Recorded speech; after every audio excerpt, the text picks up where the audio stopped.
Of all the ways that you can rig your legislature, rig your government, rig your state laws, of all the ways, we tried to sign it, but it just disappeared.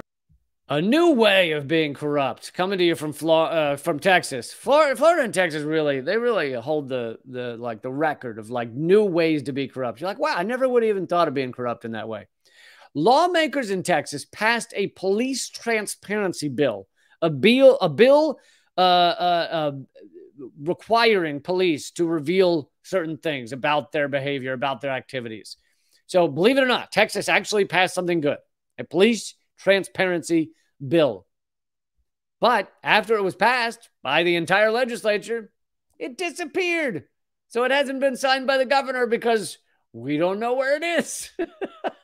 I mean, of all the ways to be corrupt, that is a new one in my book. A bill passed by Texas lawmakers to make police records less secret appears to have gone missing itself. The unusual way it has stalled before being sent to Governor Greg Abbott for review has many of the main players involved keeping quiet. And KXAN, that's the local news that's digging into this. KXAN has been digging into a winding legislative timeline that threatens to derail transparency policy years in the making.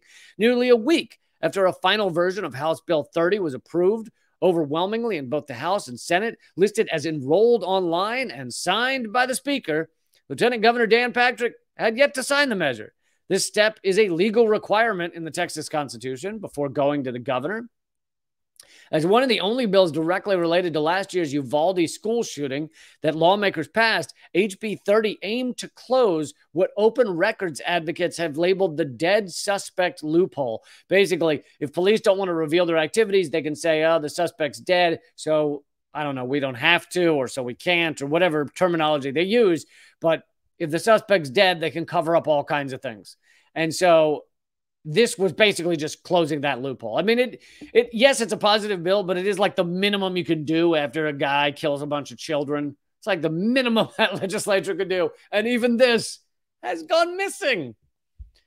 I mean, just of all the ways that you can rig your legislature, rig your government, rig your state laws, of all the ways, we tried to sign it, but it just disappeared.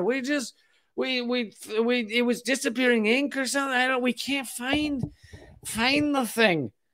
I mean, and I also love the fact that well, you can't possibly just get a new piece of paper that counts as the bill. We've got to find that old copy. Have you checked in the in between the seats of the SUV that we normally drive it to the governor's mansion? Have you looked in between the seats? Is it possible that someone thought it was the paper that they were the napkin they were holding their fried chicken with, and they didn't? So they rolled it up around the fried chicken, then threw it out with the bone. Has anybody checked that? That might be a possibility.